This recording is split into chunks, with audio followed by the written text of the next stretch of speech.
जो संशय करता है उसका नाश हो जाता है।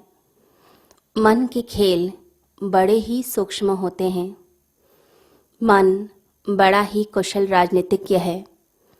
ये तरह तरह की राजनीति करता है हमारे साथ, बड़ी ही गहरी राजनीति करता है। और उसकी जो राजनीति है वह यह है कि वह कभी भी किसी चीज़ को निर्णय पर नहीं लाता है। हम कुछ तय कर ही नहीं पाते हैं, कोई डिसीजन नहीं आता है, कोई निष्पत्ति पे नहीं पहुंचते हैं। जब कोई व्यक्ति कोई निर्णय कर ही नहीं पाएगा तो आगे बढ़ेगा कैसे? तो मन उलझन में व्यक्ति को डालकर रखता है। संकल्प और विकल्प ये दोनों मन के ही हिस्से हैं। तो कभी लगता है ये चीज़ ठीक है और कभी लगता है ये चीज़ ठीक नहीं है। कभी कोई चीज़ पसंद आती है और कभी कोई और चीज़ पसंद आने लगती है। किसी एक पॉइंट पर हम कुछ और बोल रहे होते हैं और किसी दूसरे पॉइंट पे कुछ और कह रहे होते हैं। तो मन हमेशा कन्फ्यूजन की स्थिति पैदा करके रखता है। ये जो कन्फ्यूजन है माइंड की, ये आपको कहीं का नहीं छोड़ती है। और ऐसा व्यक्ति जो दो नाव में पैर रखकर चलता है, उसका तो विनाश होना ही होना है। तो भगवान कहते हैं जो बहुत विचारों में उलझे हुए हैं, जो बहुत संदेह करते हैं, जो बहुत तर्क वितर्क में उलझे हुए हैं, ऐसे लोगों का विनाश हो जाता है। जब हम संदेह की बुद्धि से चलेंगे तो कभी भी कहीं पर पहुंच नहीं पाते। तो कहते हैं न रहेगा बांस न बजेगी बांसुरी। तो जब कोई निर्णय हो ही नहीं पाया तो कृत्य होगा कैसे? तो मन हमेशा आपको डांवाडोल रखेगा। और ऐसा नहीं है कि ये अभी आपके साथ हो रहा है, अनंत अनंत जन्मों से मन यही कर रहा है, आपको उलझाए हुए हैं। आप कहीं भी नहीं पहुंच पाते। कभी लगता है कि संसार में बहुत रस है, चीज़ें बहुत अच्छी लगती हैं, रिश्ते बहुत अच्छे लगते हैं, आपका मन करता है लोगों को अपनाने का। लेकिन कुछ देर के बाद कुछ ऐसा घटना घट जाती है घर में, या कुछ ऐसी बातें हो जाती हैं कि मन पूरी तरह से ऐसा लगता है कि वहाँ से हट गया है, डिटैचमेंट आ जाती है, वैराग्य का भाव आता है और लगता है किसी चीज़ में कुछ नहीं रखा है, इंसान तो अकेला ही है और अकेला ही उसने जाना है।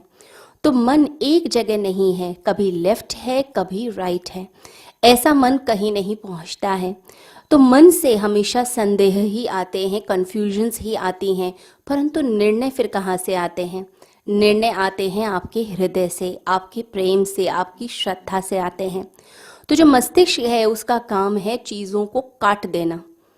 इसलिए बहुत लोग जो तर्क करते हैं, इसका मतलब है कि उनका लॉजिकल माइंड, रैशनल माइंड बहुत एक्टिव है, भावनाओं का कोई स्थान नहीं है। वो जो इमोशनल लोग हैं उनसे बात भी करना पसंद नहीं करते। तो जो लॉजिकल लोग होंगे वो बहुत ज़्यादा तर्क वितर्क में पड़े हुए होंगे, लेकिन कहीं भी पहुंच नहीं पाते।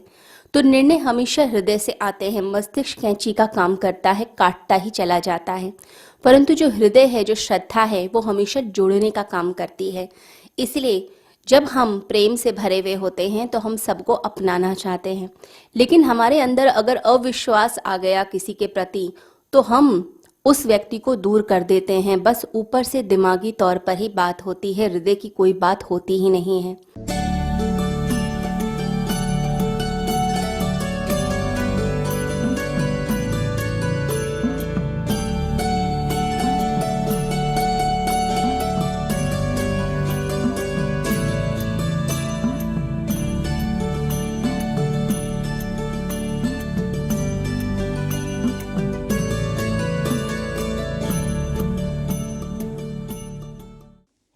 श्री परमात्मने नमः।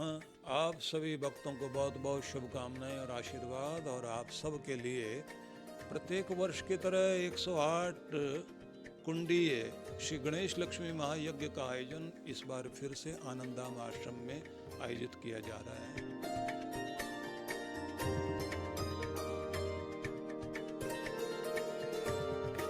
वर्षों से यहाँ साधनाएं, जप तप, मंत्र पाठ, यज्ञ, आहुति, अर्चन, वंदन का कार्यक्रम चलता ही रहता है।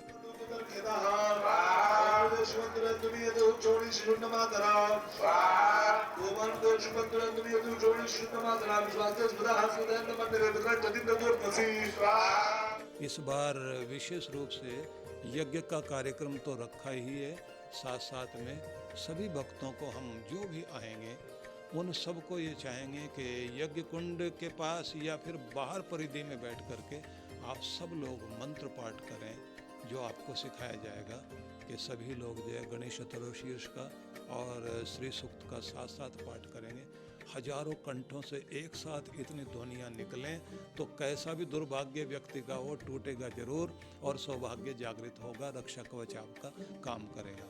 साथ साथ में आप सबको हम ये चाहेंगे कि अपना अपना श्री यंत्र भी साथ में लेकर आएं, क्योंकि उसकी प्राण प्रतिष्ठा भी साथ में की जाएगी।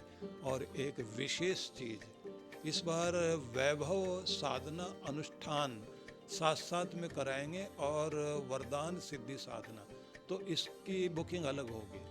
तो ये दोनों चीज़ें आप यज्ञ में भी भाग लें और साधना में भी भाग लें। साथ साथ में एक मज़े की बात ये रहेगी कि सुबह जैसे यज्ञ चल रहा है तो शाम को अनुष्ठान वाले कार्यक्रम और कुछ अलग तरह की चीज़ें भी इस बार होंगी जो बहुत आकर्षक होंगी और आपको जो है बहुत आनंद उसका आएगा।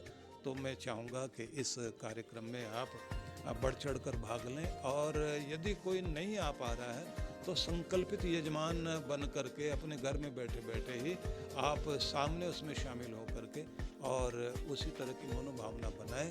आपकी भाव तरंगें भी आपका कल्याण करेंगी। आप सबके लिए मेरी बहुत बहुत मंगल कामनाएं। 6 अक्टूबर से 9 अक्टूबर का दिन आप बुक कर लीजिए और आनंद आश्रम में पधारिए।